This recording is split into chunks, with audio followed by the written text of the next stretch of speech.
JavaScript में variable के नाम को लिखने का तरीका बयान करें। जावास्क्रिप्ट में वेरिएबल के नाम को लिखने के लिए चंद अहम बातों को मद्देनज़र रखना निहायत ज़रूरी है। पहले नंबर पे, अगर वेरिएबल का नाम दो अल्फाज पर लिखना हो तो इनके दरमियान स्पेस नहीं होनी चाहिए, बल्कि दोनों को जोड़कर लिखेंगे या फिर दोनों के दरमियान अंडरस्कोर लगा लेंगे। अंडरस्कोर क्या होता है मैं वो भी अभी आपको दिखा देता हूँ। या दोनों के पहले लेटर को कैपिटल कर देंगे। ठीक है, इस पॉइंट को पहले हम समझ लेते हैं। यहाँ पे HTML के अंदर ना जावास्क्रिप्ट की फाइल भी बना लें लिंक करने के लिए।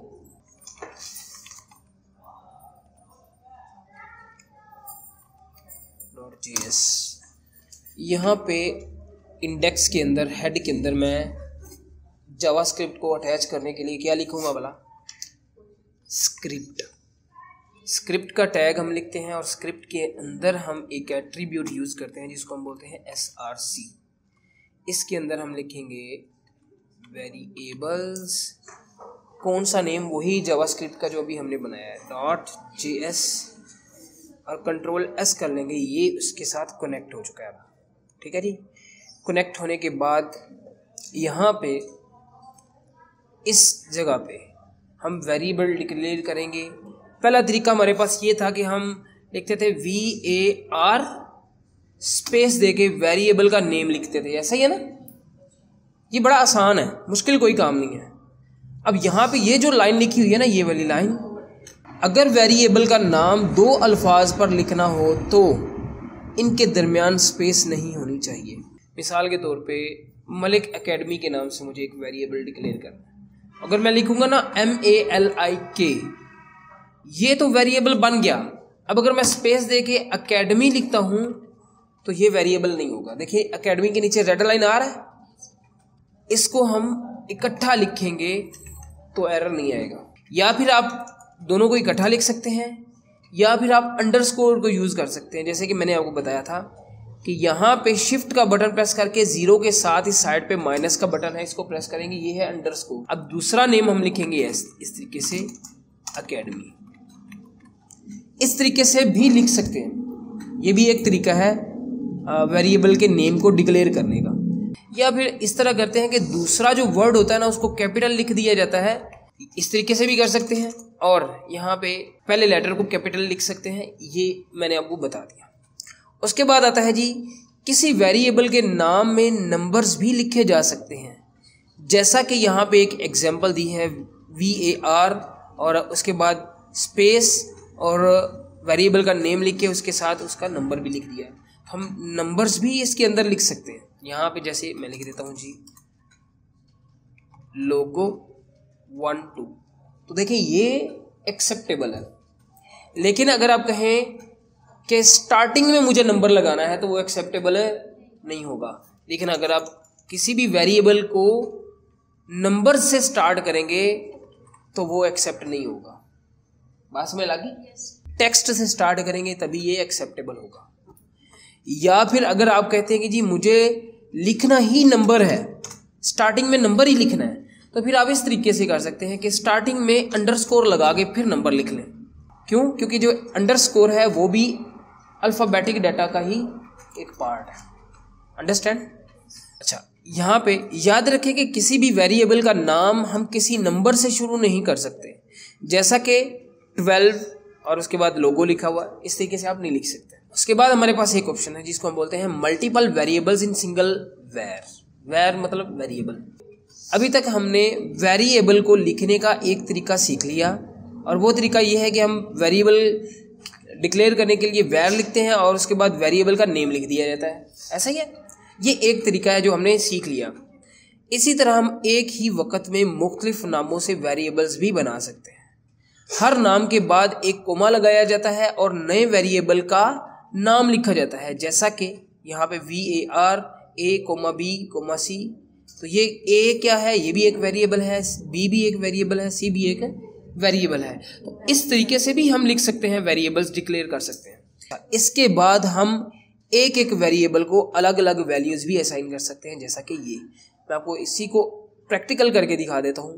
डिक्लेयर करता हूँ वेरिएबल, तो उसका तरीकाकार ये होता है कि हम वेरिएबल का नेम लिखते हैं इज इक्वल टू देने के बाद उसके अंदर हम या तो अल्फ़ाबेटिक डाटा लिखते हैं और या फिर अगर हमने न्यूमेरिक लिखना हो तो इन्वर्टेड कोमास नहीं लगाए जाते। यहाँ पे ही हम क्या करते हैं, वेरिएबल को उसकी वैल्यू असाइन कर देते हैं। बिल्कुल यही चीज़ मैंने आप लोगों को बताई है ना स्टार्टिंग में। तो ए की जो वैल्यू है वो इस वक्त क्या है, मलिक एकेडमी। अगर आप कहते हैं जी मुझे ABC 3 वेरिएबल्स डिक्लेयर करने हैं और उनकी वैल्यूज़ को अलग अलग असाइन करना है, तो उसका तरीकाकार ये होता है कि इसको मैं ख़त्म कर देता हूँ। ए वेरिएबल डिक्लेयर कर दिया, अब कोमा लगा के स्पेस दे के बी वेरिएबल भी डिक्लेयर करेंगे, कोमा लगा के स्पेस दे के सी वेरिएबल भी डिक्लेयर कर देंगे। देखिए मैंने ए की जगह पे ए की लाइन में 3 वेरिएबल्स डिक्लेयर कर दिए, ठीक है, ए अलग, बी अलग, सी अलग। अब देखिए एक चीज़ यहाँ पे मैं आपको बता दूँ कि अगर कोमा के बाद आप किसी वेरिएबल का नेम नहीं लिखते तो कोमा पे आपको एरर मिलेगा, यानी कि कोमा एक्सेप्टेबल नहीं है। कब तक, जब तक उसके बाद किसी वेरिएबल का नेम नहीं होगा। ये रूल आपने याद रखना है। उसके बाद मैं क्या करता हूँ, यहाँ पे मैं इनकी वैल्यूज़ को असाइन नहीं करूँगा, बल्कि यहाँ पे मैं डायरेक्ट इन्वर्टेड कोमा सेमीकोलन लगा के एंटर कर दूँगा। अब यहाँ पे अगर मैं इसको आपको दिखा दूँ इसका लाइव सर्वर पे, तो आप देखें कि यहाँ पे कुछ भी नज़र नहीं आ रहा, कुछ नज़र नहीं आ रहा। क्यों? क्योंकि अभी हमने सिर्फ वेरिएबल डिक्लेयर किए हैं, उनके अंदर वैल्यूज़ असाइन नहीं की। अब बारी आती है वेरिएबल को वैल्यू असाइन करने की। तो सिंपली हम क्या करेंगे, यहाँ पे ए लिख के इज इक्वल टू, इसके अंदर मैं लिख देता हूँ वैल्यू इसकी 25। तो देखिए अगर 25 लिखना है यानी कि नंबर्स लिखने हैं तो इन्वर्टेड कोमा की ज़रूरत नहीं है। उसके बाद मैं करता हूँ इंटर और यहाँ पे कर देता हूँ बी, और बी की वैल्यू भी मैं यहाँ पे असाइन कर देता हूँ। कैसे? इज इक्वल टू, यहाँ पे मैं कर देता हूँ जी 5। इसी तरह सी की वैल्यू असाइन कर देते हैं 6। ओके जी। अब मैंने तीनों को अलग अलग वैल्यूज़ भी असाइन कर दी। अब अगर मैं यहाँ पे आके देखता हूँ तो अब भी मुझे यहाँ पे कुछ भी नज़र नहीं आ रहा। क्यों? क्योंकि अभी हमने सिर्फ वैल्यूज़ असाइन की हैं, उनको प्रिंट नहीं करवाया पेज पे। तो पेज पे इनको प्रिंट करवाने के लिए हमारे पास क्या ऑप्शन है, हम लिखते हैं डॉक्यूमेंट डॉट राइट, और इसके अंदर हम क्या करेंगे, यहाँ पे कोई भी एक वेरिएबल का नेम लिख देता हूँ। फॉर एग्जांपल मैं ए लिख के कंट्रोल एस करके इसके बाद सेमीकोलन लगा देते हैं, कंट्रोल एस करते हैं, और यहाँ पे जब आप आके देखेंगे तो यहाँ पे 25 जो है वो प्रिंट हो चुका है। वालेकुम सलाम। यहाँ पे 25 जो है वो प्रिंट हो चुका है, ऐसा ही है ना। अगर मैं ए के साथ बी को भी प्रिंट करना चाहता हूँ, बल्कि बी को इसके अंदर जमा करना चाहता हूँ, तो यहाँ पे मैं क्या करूँगा, प्लस लगा के यहाँ पे क्या करूँगा, बी। अब आप में से मुझे कौन बताएगा कि इसका प्रिंट प्रीव्यू क्या होगा? क्या होगा? 30। कैसे भला? यहाँ पे 30 आ गया, बिल्कुल सही बता रहे हैं।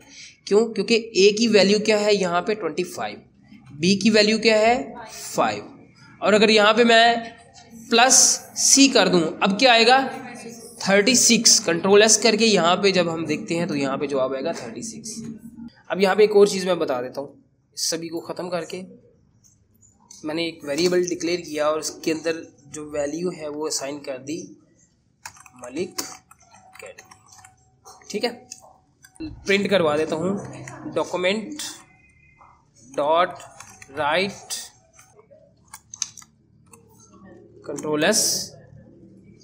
जब मैं यहाँ पे आता हूँ तो देखें यहाँ पे मलिक एकेडमी प्रिंट कर दिया उसने, ठीक है। अगर मैं यहाँ पे ऐसे करता हूँ, देखिएगा ज़रा, दोबारा VAR वेर लिखकर ए, और ए के अंदर मैं कर देता हूँ मोर खुंडा।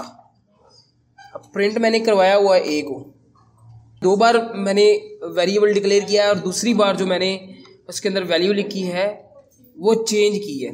कंट्रोल एस करके यहाँ पे अगर मैं इसको देखूँ तो यहाँ पे मोड खुंडा आएगा। जो लास्ट टाइम आप वेरिएबल के अंदर वैल्यू लिखते हैं वही आपको शो होगी, ठीक है जी। अगर मैं इसको यहाँ पे डायरेक्ट वेर लिखने के बगैर भी ए लिखकर इसके अंदर वैल्यू कोई भी लिख दूं, जैसे कि के कंट्रोल एस, और जब यहाँ पे आके देखेंगे तो ये के, मतलब ये है कि यहाँ पे आप VAR लिख कर वैल्यू चेंज कर लें या डायरेक्ट लिख कर वैल्यू चेंज कर लें, एक्सेप्टेबल है। उसके बाद हमारे पास सवाल है जी, लेट की मदद से वेरिएबल कैसे बनाया जाता है। नीज वेर और लेट के दरमियान क्या फ़र्क है। जिस तरह हमने पिछली क्लास में तफसील से समझ लिया कि वेर की मदद से हम वेरिएबल को डिक्लेयर कर सकते हैं। वेरिएबल डिक्लेयर करने का तरीका यही होता है ना कि स्टार्टिंग में हम क्या लिखते हैं, VAR, वेर का मतलब होता है वेरिएबल, और उसके बाद वेरिएबल का नेम लिख के और वेरिएबल को वैल्यू असाइन की जाती है। तो स्टार्टिंग जो है वो किससे करते हैं, वेर से। अगर हमने वेरिएबल डिक्लेयर करना है तो हम लेट की मदद से भी वेरिएबल डिक्लेयर कर सकते हैं। जैसे कि यहाँ पे LET ABC और उसके अंदर हमने वैल्यू डिक्लेयर कर दी। मैं यहाँ पे करके दिखा देता हूँ। VAR की जगह पे मैं कर देता हूँ LET, कंट्रोल एस किया और इसको साथ ही प्रिंट भी करवा दिया। अब जहाँ पे आगे देखेंगे तो यहाँ पे वो प्रिंट हो गया। फिर इनके दरमियान फ़र्क क्या है, फ़र्क देख लेते हैं।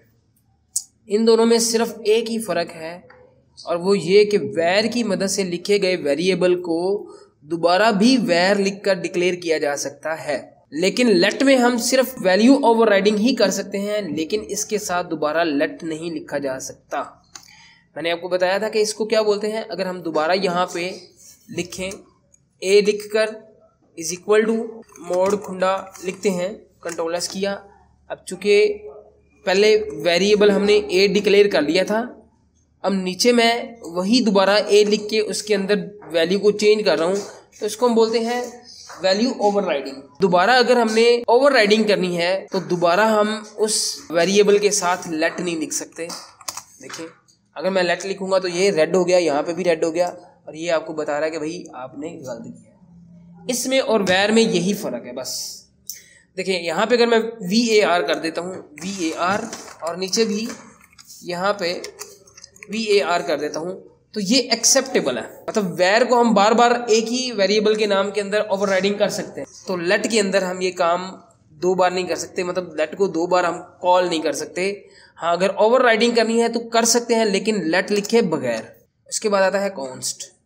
लेट की समझ लग गई। लेट और वेर के दरमियान फ़र्क क्या है ये भी मैंने आपको बता दिया। उसके बाद आता है कॉन्स्ट। कॉन्स्ट की मदद से वेरिएबल कैसे बनाएं, इसमें भी बिल्कुल वही तरीका अपनाएंगे जैसे कि पीछे हमने पढ़ा है वेर और लेट में। कॉन्स्ट का मतलब लफ्ज़ निकला है कॉन्स्टेंट से, जिसका मतलब होता है मुस्तकिल। इसमें एक बार लिखे गए वेरिएबल की वैल्यू को ओवरराइड नहीं किया जा सकता, यानी दोबारा इसकी वैल्यू को तब्दील नहीं किया जा सकता। वो जो ऊपर लाइन लिखी थी वो यहाँ पे आनी है। जैसे अगर मैं यहाँ पे इसको कर देता हूँ ख़त्म, यहाँ पे मैं लिख देता हूँ कॉन्स्ट, CONST कॉन्स्ट, और कंट्रोल एस करके इसको प्रीव्यू देखते हैं तो यहाँ पे देखें प्रिंट आ रहा है।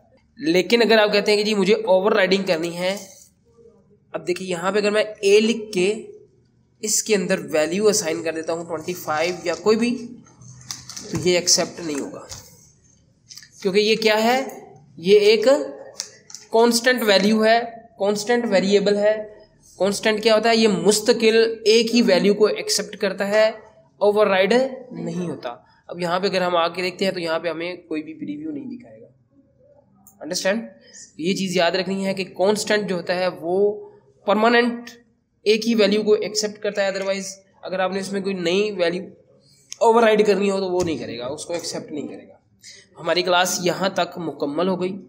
ये सवाल है हमारे पास, जावास्क्रिप्ट में डाटा की इकसाम कितनी है और इनके क्या क्या नाम है, इसको हम इंशाअल्लाह ताला कल पढ़ेंगे।